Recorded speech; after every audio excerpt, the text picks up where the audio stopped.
Music ഡയറക്ടറിന്റെ അടുത്ത് ചൂടായിട്ടുണ്ടോ? വഴക്കൊക്കെ ഉണ്ടായിട്ടുണ്ട്. പക്ഷെ എന്താ പറയാ, ഒരു ചേട്ടൻ്റെ അടുത്ത് ഒരു വഴക്കുണ്ടാക്കുന്ന പോലെ. ഒരു ചേട്ടൻ്റെ അടുത്ത്. ആ ചേട്ടന്റെ പേര് എനിക്ക് ഏറ്റവും കൂടുതൽ എന്താ പറയാ, മലയാളത്തില് എന്നെ തിരിച്ച് ഉയർത്തിക്കൊണ്ടുവന്ന ജയചന്ദ്രൻ.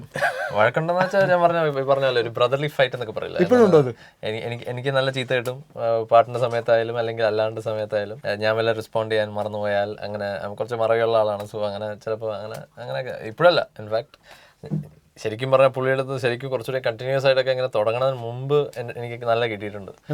അപ്പോൾ അങ്ങനെ അങ്ങോട്ട്, പക്ഷെ ഞാൻ അങ്ങോട്ട് ദേഷ്യപ്പെട്ടിട്ടൊന്നും പറയാൻ പറ്റില്ല. അങ്ങോട്ടും ഇങ്ങോട്ടും ഇങ്ങനെ ഒരു ചെറിയ കോൺവെർസേഷൻസ് ഒക്കെ ഉണ്ടായിട്ടുണ്ട്. പക്ഷെ I think that's what's made us stronger. Your one quality, positive. Your one negativity, anger management. 2000 ആദ്യത്തെ റെക്കോർഡിങ്ങിന് വേണ്ടി സ്റ്റുഡിയോയിൽ കയറുന്നതിന് മുമ്പ് 99 ഓഗസ്റ്റ് മില്ലേനിയം സ്റ്റാർസ്, അതിന് കയറുന്നതിന് മുമ്പ് വിജയ് യേശുദാസിന്റെ മനസ്സിൽ എന്തായിരുന്നു? ഞാൻ അതിനു മുമ്പ് മൈക്കിന്റെ മുമ്പിൽ ഓബിയസ്ലി കുറെ തരംഗിണി റെക്കോർഡ്സ് പാടിയിട്ടൊക്കെ ഉണ്ട്. പക്ഷെ എന്നാലും ഐ വാസ് ആക്ച്വലി, സത്യം പറഞ്ഞാൽ ഞാൻ ഓ മുംബൈ എന്നുള്ള പാട്ട് ഫസ്റ്റ് റെക്കോർഡ് ചെയ്തത്. അത് ഫസ്റ്റ് റെക്കോർഡ് ചെയ്യുന്ന സമയത്ത് ലിറ്ററലി എൻ്റെ കാലിങ്ങനെ കുറച്ചിങ്ങനെ വിറച്ചുകൊണ്ടിരിക്കുകയായിരുന്നു. I had so much butterflies and it was a great feeling though. ആ ഒരു തുടക്കം എന്നുള്ള ഒരു ദിസ് ഇസ് ഇറ്റ്, ഇവിടെയാണ് എൻ്റെ ശരിക്കും തുടങ്ങുന്നത് എന്നുള്ളൊരു feeling. And then there were lot of ups and downs അത് കഴിഞ്ഞിട്ട്. പക്ഷേ that feeling was very exciting as well as nervous. പല സിംഗേഴ്സും പറഞ്ഞിട്ടുണ്ട് സ്റ്റേജിൽ കയറിയതിനു ശേഷം പാട്ട് പാടിയതിനു ശേഷം കാശ് കിട്ടിയിട്ടില്ലെന്ന്. വിജയ് യേശുദാസിന് കിട്ടാതിരുന്നുണ്ടോ? ഇപ്പോഴും കിട്ടാണ്ട് ചിലവര് നടക്കുന്നുണ്ട്, തരാണ്ട് കുറെ ഓർഗനൈസേഴ്സ് നടക്കുന്നുണ്ട്. ആരാണ് കൂടുതൽ ഫേമസ് ആവുക, അല്ലെങ്കിൽ ആർക്കാണ് കൂടുതൽ ഫാൻസ്, ഒരു ആക്ടർക്ക് ഒരു സിംഗർക്ക്? ഒബ്വിയസ്ലി നമ്മുടെ ഇൻഡസ്ട്രിയുടെ രീതി അനുസരിച്ച് സ്റ്റാർ പവർ എന്ന് പറയുന്നത് തന്നെ, അതിൻ്റെ ഒരു എക്സാമ്പിൾ ഞാൻ എന്താണ് ഈ ഇൻ്റർവ്യൂവിന് വരുന്നതിനെ പറ്റി തന്നെ ഒരു എക്സാമ്പിൾ പറയാം. ഞാൻ പറഞ്ഞു ഇങ്ങനെ, ഞാൻ സ്റ്റാർ ജാമിൽ ഞാൻ വരികയാണ് എന്ന് പറഞ്ഞ് ഇങ്ങനെ ഞങ്ങളൊരു ക്രിക്കറ്റ് ഗ്രൂപ്പ് ഉണ്ട് ഞങ്ങളുടെ. അപ്പോൾ ഞങ്ങൾ ഇന്നലെ ഇവിടെ കൊച്ചിയിൽ എല്ലാവരും കൂടി മീറ്റ് ചെയ്യാനൊക്കെ പ്ലാൻ ചെയ്തിരുന്നു. സൈജു, നിഖിൽ എല്ലാവരും കൂടെയൊക്കെ. അപ്പോൾ അത് നടന്നില്ല. പക്ഷേ എൻ്റെ റെക്കോർഡിങ് കാരണം അതിലൊരു ചേട്ടൻ്റെ അടുത്ത് പറഞ്ഞു, വിജയ് എന്താണ് സിംഗറാന്നുള്ളത് മാറിയിട്ട് ഇപ്പോൾ അമ്മയിൽ ജോയിൻ ചെയ്തോന്ന് ചോദിച്ചു. അതാ ഞാൻ പറഞ്ഞു. അപ്പോൾ ബേസിക്കലി സ്റ്റാർ ജാമിൽ വരണമെങ്കിൽ ഒരു സ്റ്റാർ ആണെങ്കിൽ അമ്മയിൽ മെമ്പർ ആണെങ്കിൽ മാത്രമേ പറ്റുള്ളൂ പുള്ളി ഉദ്ദേശിച്ചു. പുള്ളി ഒരു ആക്ടറോ ഇൻഡസ്ട്രിയിലുള്ള ആളൊന്നും അല്ല. പക്ഷെ പുള്ളി പറഞ്ഞത് അതെന്താ, അപ്പോൾ തമാശ പറഞ്ഞാണ് പുള്ളി. ഞാനും പറഞ്ഞു. അപ്പോൾ ഞാനും കുറച്ച് സീരിയസ് ആയിട്ട് ചുമ്മാ തമാശയായിട്ട് അങ്ങോട്ട് പുള്ളീനെ കൂടെ ഇത് ചെയ്തു. അതെന്താ ചേട്ടാ, സ്റ്റാർ ആണെങ്കിൽ മാത്രമേ സ്റ്റാർ ജാമിൽ പോകാൻ പറ്റുള്ളൂ എന്നുള്ള. അപ്പോൾ സിംഗേഴ്സ് ഞങ്ങളാരും സ്റ്റാർസ് അല്ല എന്നാണോ പറയുന്നത്? 2 പടം ചെയ്തിട്ടുള്ള ഒരു ആക്ടറിന് any day more value than ഒരു 10 years പാടിക്കൊണ്ടിരിക്കുന്ന ഒരു സിംഗറിന്. അത് നമ്മുടെ ഇൻഡസ്ട്രിയുടെ ഒരു രീതിയാണ്, അല്ലാണ്ട് വേറെ ഒന്നല്ല. ഇതിൽ ഏതാണ് ക്രൈം, മ്യൂസിക് കോപ്പി ചെയ്യുന്നത് മൂവി കോപ്പി ചെയ്യുന്നത്, അക്കോർഡിംഗ് ടു യു? രണ്ടും it's A crime and it's എന്താ പറയുക, അൺബെയറബിൾ, നമ്മൾ അൺസൈക്കബിൾ. ബട്ട് സംടൈംസ് ഇറ്റ് ഹാപ്പൻസ്, നമ്മൾ തന്നെ അറിയാണ്ട് സംഭവിക്കുന്നതാണ്. എന്ന് വെച്ചാൽ ഇത്രയും നോട്ട്സേ ഉള്ളൂ എന്നാണ്, ആഫ്റ്റർ ഓൾ മ്യൂസിക്കിൽ ഇത്രയും നോട്ട്സേ ഉള്ളൂ എന്നുള്ളത്. പക്ഷേ unfortunately the kind of pressure certain music directors they put under, അവർക്ക് ചില സമയത്ത് അവർ ഇൻസ്പയർഡ് ആയിട്ട് ചിലപ്പോൾ ചെയ്യുന്നത് unfortunately becomes copied, which is copied ആണ്. പക്ഷേ അവരറിയാണ്ട് തന്നെ ചിലപ്പോൾ അവരുടെ മനസ്സിൽ ആ ട്യൂൺ ചിലപ്പോൾ കിടപ്പുണ്ടാവും. വളരെ നല്ല പടങ്ങൾ എന്നൊക്കെ പറയുന്നതൊക്കെ പിന്നെയാണ് ഞാൻ ആലോചിക്കുന്നത്, ഇത് ആ പടമല്ലേ. മലയാളത്തിൽ മാത്രമല്ല. ഏറ്റവും ഇഷ്ടമുള്ള ചോക്ലേറ്റ് ഏതാ? Dairy Milk, eclairs. എനിക്ക് ഈ എക്ലേഴ്സ് ആണ് ഇഷ്ടം.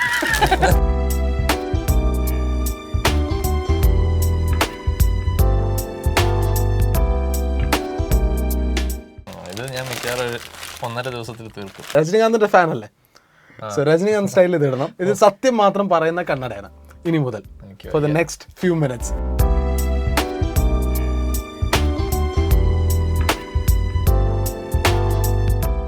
ഇങ്ങനെ എത്രയോ വർഷങ്ങളായിട്ട് പ്രാക്ടീസ് ചെയ്തതിന് ഒരു ഗുണം ഉണ്ടായല്ലോ എന്ന് ആലോചിക്കാം.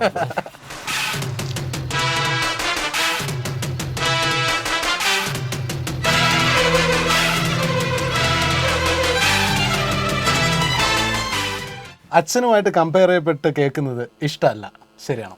ശരിയല്ല, ഇഷ്ടമാണ്. ഇഷ്ടമാണ്. പണ്ട് എപ്പോഴെങ്കിലും മകൻ അച്ഛൻ്റെ അത്ര പോരാ എന്ന് കേട്ടിട്ടുണ്ടെങ്കിൽ വിഷമം വന്നിട്ടുണ്ട്? കുറേ പ്രാവശ്യം. കാശ് മേടിച്ച് പാട്ട് പാടിക്കാമെന്ന് പറയുന്ന മ്യൂസിക് ഡയറക്ടേഴ്സ് ഇപ്പോഴും ഇൻഡസ്ട്രിയിലുണ്ട്. എൻ്റെ അടുത്ത് ഇതുവരെ അങ്ങനെ സംഭവിച്ചിട്ടില്ല. ആൻഡ് ഐ ഡോണ്ട് തിങ്ക് അങ്ങനെ അതൊരു വെറുതെ എന്താ പറയുക, പാട്ട് ആരും എന്താണ് പാട്ട് കിട്ടാത്ത അല്ലെങ്കിൽ പാട്ട് തരാമെന്ന് പറഞ്ഞിട്ട് പറ്റിപ്പോയിട്ടുള്ള സിംഗേഴ്സ് മേ ബി, അല്ലെങ്കിൽ അങ്ങനെ ആരെങ്കിലും ഉണ്ടാക്കുന്ന, ഐ ഹോപ്പ് സോ. എന്ന് വെച്ചാൽ ദാറ്റ്സ് വെരി അൺഹെൽത്തി. ആൻഡ് അങ്ങനത്തെ മ്യൂസിക് ഡയറക്ടേഴ്സ് ഇൻഡസ്ട്രിയിൽ ആവശ്യമില്ല. മ്യൂസിക്കിന്റെ ABCD പോലും അറിയാത്ത മ്യൂസിക് ഡയറക്ടേഴ്സിനെ ഞാൻ കണ്ടിട്ടുണ്ട്. There are. എന്താ കുഴപ്പമെന്ന് വെച്ചാൽ ഇന്നത്തെ ഇൻഡസ്ട്രി എന്ന് പറയുന്നത് is open to like all. കുറച്ച് പൈസ ഉണ്ടെങ്കിൽ പടം പ്രൊഡ്യൂസ് ചെയ്ത് there are a lot of unhealthy things happening. This is for Vijay. And this is me at like 2 or 3 years. And obviously that's Amaya and me. This is for her first birthday. അപ്പോൾ അവളിങ്ങനെ ഈ mic ഇങ്ങനെ പിടിച്ചിട്ട് ഇങ്ങനെ വെറുതെ ശബ്ദം ഉണ്ടാക്കുക എന്നൊക്കെ ശബ്ദം ഉണ്ടാക്കുക. അതാണ് ഈ കാണുന്നത്. Very nice, thank you. I think പിന്നെ അമയ ഇപ്പോൾ നന്നായി പാടുന്നുണ്ടെന്ന് കേട്ടു. അറിഞ്ഞൂടാ, നിങ്ങൾ കേട്ടിട്ട് പറയൂ. അങ്ങനെ നന്നായി പാടുന്ന ഒരു 4 വയസ്സ് വെച്ച് അത്രയും നന്നായിട്ട് പാടുന്നു എന്നൊക്കെ I am no one to say. I don't know. She has a good taste for it. And Amaya വളർന്ന് വലുതാവുന്ന സമയത്ത് ഈ അമയുടെ ആരോഗ്യത്തിന് വേണ്ടി we have something for you.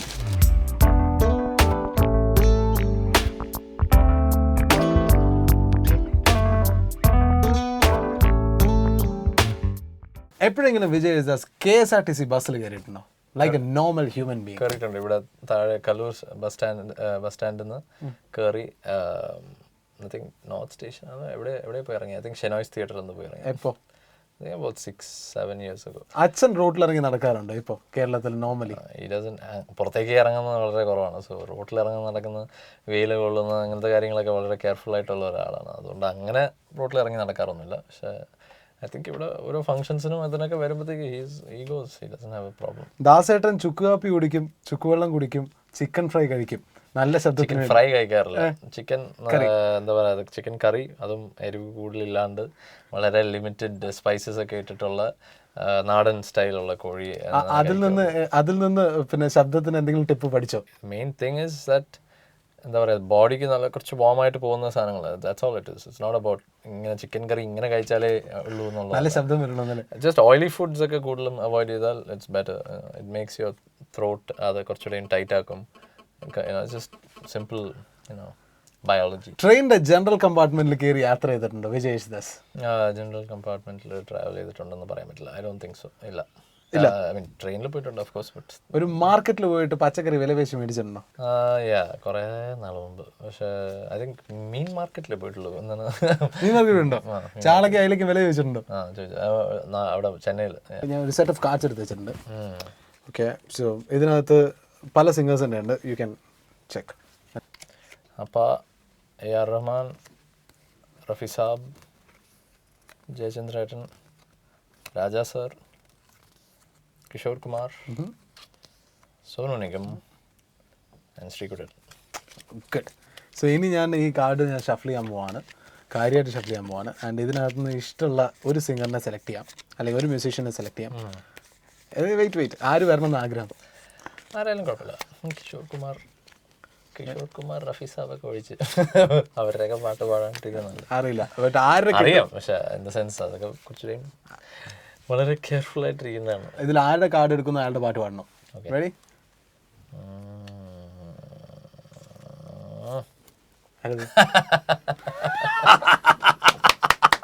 എനിക്ക് ഇഷ്ടപ്പെട്ടു.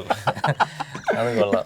കണ്ണേ കൽമാനെ കണ്ണിമയിലെന കണ്ടേനുനെ നാനേ അതിപകരുനെ ഞാൻ പാർக்கிறேன் ആണ്ടവനെ ഇதைத்தான் கேட்கிறேன் ராரிராரோ ஓராரிரோ ராரிராரோ ஓராரிரോ.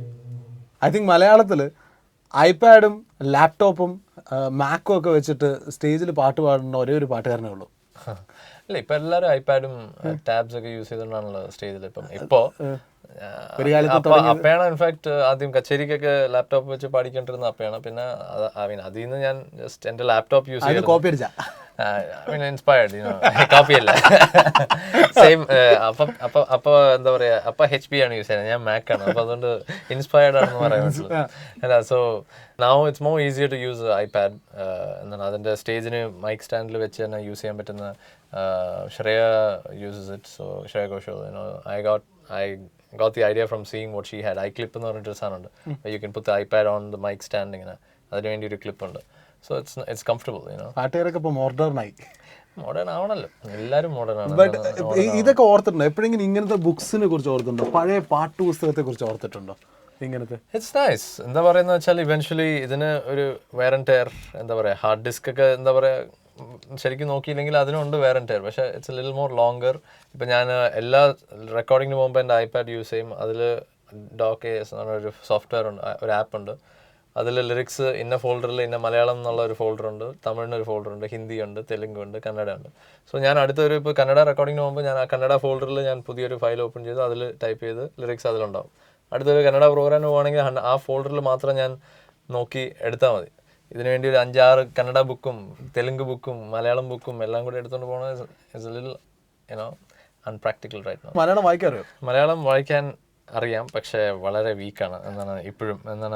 ഇപ്പോഴും ഞാൻ ഇംഗ്ലീഷിലാണ് എഴുതി വായിക്കുന്നതൊക്കെ. ഇപ്പോൾ എൻ്റെതായിട്ടുള്ള ഒരു ഡിക്ഷണറി ഉണ്ട് എനിക്ക്, മൽ ഇംഗ്ലീഷ് എന്നൊക്കെ പറയാൻ വേണമെങ്കിൽ. പക്ഷേ ദ വേ ആയിട്ട് സർട്ടൻ ഇപ്പോൾ ലാ ആണെങ്കിലും റാ അല്ലെങ്കിൽ രാ എന്നുള്ളത് ആർ പ്ലസ് സ്മോൾ ആർ അങ്ങനെയൊക്കെയാണ് എൻ്റെ ഒരു dictionary, which makes me understand it even more better. അപ്പോൾ ഇതിപ്പോൾ വായിച്ച് കുറച്ചുകൂടെയും കഷ്ടപ്പെട്ട് വായിച്ച് റെക്കോർഡിംഗ് ഒക്കെ ഒരു 1.5 ദിവസം എടുക്കും എന്താണ് തീർക്കാൻ വേണ്ടി. ഇപ്പോൾ ആക്ടേഴ്സാണ് കൂടുതലും മലയാള സിനിമയിൽ പാട്ട് പാടുന്നത്. Dulquer Salmaan, you know it's nice. I like the I mean see അതാണ്. അപ്പോൾ അതിൽ I'll probably give like my good friends ആണ് രണ്ടുപേരും. ഇൻഫാക്ട് മലയാളത്തിലെ ദുൽഖറും ധനുഷ് തമിഴിലും like I'm saying the top stars ആയിട്ടുള്ളവരിൽ എസ്പെഷ്യലി രണ്ടുപേർക്കും I'll give a 5 on the songs that they've sung. എന്ന് വെച്ചാൽ അവർക്ക് പറ്റുന്ന ടൈപ്പുള്ള സോങ്സ് തന്നെയാണ് the composer has also given them. ഇപ്പോൾ ഗോപി ആയാലും അപ്പുറത്ത് അനിരുദ്ധ് ആയാലും അങ്ങനത്തെ സോങ്സ് ആണ് കൊടുത്തിരിക്കുന്നത്. അല്ലാണ്ട് വലിയ ഡിഫിക്കൽട്ടായിട്ടുള്ളൊരു മെലോഡി അങ്ങനത്തെ ഒന്നല്ല, പക്ഷേ it's A nice fun song, that's all it is. So അതിനെ പറ്റിയ as long as they don't ruin the music side of it, it's fine, and they've done a great job. Vijay Jesdas as a singer, as an actor, Vijay യേശുദാസും ധനുഷും തമ്മിലുള്ള ഫ്രണ്ട്ഷിപ്പിന് hopefully ഇനി സിനിമയിൽ അഭിനയിക്കാനുള്ള chance. State award കിട്ടിയതിന് ശേഷം മലയാളത്തിൽ കിട്ടിയ offers പാട്ട് പാടാൻ, കാരണം യൂഷ്വലി ആക്ടേഴ്സിന് കൂടുതൽ ഓഫർ വരും സ്റ്റേറ്റ് അവാർഡ് കിട്ടിയെന്ന് കേട്ടിട്ടുണ്ട്. നാഷണൽ അവാർഡ് വിൻ ചെയ്യാനുള്ള chance in the near future എത്ര വർഷത്തിനുണ്ട്? ഒരു പിടിയില്ല. ഗോപി പണ്ടൊരിക്കൽ അപ്പങ്ങളും പാടും ചെയ്ത സമയത്ത്, അതേപോലെ തന്നെ ധനുഷ് ഈ പാട്ട് പാടിയ സമയത്ത് മലയാളത്തിലെ ലീഡിങ് സിംഗർ പി ജയചന്ദ്രൻ, അച്ഛൻ്റെ കണ്ടംപററി, അദ്ദേഹം ഈ പാട്ടുകളെ വളരെ വിമർശിക്കുകയുണ്ടായി. അതായത് ഇത്തരം പാട്ടുകൾ മലയാള സിനിമയ്ക്കും അല്ലെങ്കിൽ മ്യൂസിക് ഇൻഡസ്ട്രിക്ക് ആവശ്യമില്ല എന്നുള്ള രീതിയിൽ. What's your take on that as a singer? It's his opinion, it's nothing wrong in it. എന്താ പറയുക, അപ്പയ്ക്കും അങ്ങനത്തെ പാട്ടുകൾ കേൾക്കാൻ താല്പര്യമൊന്നുമില്ല, but he'll never criticise it unnecessarily. അത് ഇന്നത്തെ കാലത്ത് വേണം, കുറച്ചൊക്കെ വേണം. അങ്ങനെ ഒരു attitude he stays a wait, അതിൽ നിന്ന് ഇങ്ങനെ മാറി നിൽക്കുന്നുള്ളതേ ഉള്ളൂ. ഇപ്പോൾ ഞങ്ങളപ്പോൾ വണ്ടിയിൽ ഞങ്ങൾ പോവുകയാണെങ്കിൽ ഒരുമിച്ചൊക്കെ പോകണമെങ്കിൽ ഞങ്ങൾ അങ്ങനത്തെ പാട്ടിലൊക്കെ ഇടാൻ, ഇപ്പം അമ്മയ്ക്ക് ആ പാട്ടുകളും കേൾക്കാൻ ഇഷ്ടമാണ്, ഇതും അല്ലാണ്ട് കേൾക്കാൻ ഇഷ്ടമാണ്. സോ ആ പാട്ടിലൊക്കെ പക്ഷേ അപ്പോൾ ഉള്ളപ്പോൾ ഞങ്ങൾ കേൾപ്പിക്കാണ്ടിരിക്കാൻ നോക്കും. I am sure even these music directors wouldn't go to Dasettan and say, ദാസേട്ടൻ ഈ അപ്പങ്ങൾ എന്നുള്ള പാട്ടൊന്ന് കേൾക്കണേ. Obviously Gopi wouldn't do that, പക്ഷേ Gopi knows that's a mass song, it's supposed to be enjoyed by the crowd, that's all it is. Vijay Yesudas എപ്പോഴും the best songs മലയാളത്തിൽ അല്ലെങ്കിൽ AR റഹ്മാന്റെ പല സോങ്സ് ആണ് വിജയ് യേശുദാസിന്റെ ബെസ്റ്റ് സോങ്സിൽ പലതും. ഹാൻഡ്ഫുൾ എന്താ പറയുക, ഇൻ ഹിന്ദി ഒരു particular song Jhootha Hi Sahi and Sahara is always well appreciated, and most recently കടലിലുള്ള ചിത്രനീല. സോ അങ്ങനത്തെ ചില നല്ല മ്യൂസിക് ഡയറക്ടേഴ്സിൻ്റെ കൂടെയൊക്കെ വർക്ക് ചെയ്യാൻ പറ്റിയത് തന്നെ വലിയൊരു ഭാഗ്യമാണ്. രാജാ സാറിൻ്റെ എന്താ പറയുക, ഇപ്പോൾ കഴിഞ്ഞ സത്യൻ സാറിൻ്റെ പടത്തിലുള്ള നിവിൻ്റെ പടത്തിൽ അതും പോലും such soul touching songs that I was able to sing for him. രാജഗോപുരം such a beautiful song. So അങ്ങനത്തെ ഇവരുടെയൊക്കെ കൂടെ വർക്ക് ചെയ്യാൻ ഇപ്പോഴും പറ്റുന്നത് is a big blessing. ഏതെങ്കിലും ഒരു മ്യൂസിക് ഡയറക്ടറിന്റെ your favorite song? റഹ്മാൻ സാറിൻ്റെ I'll sing a little bit of ചിത്രനീല.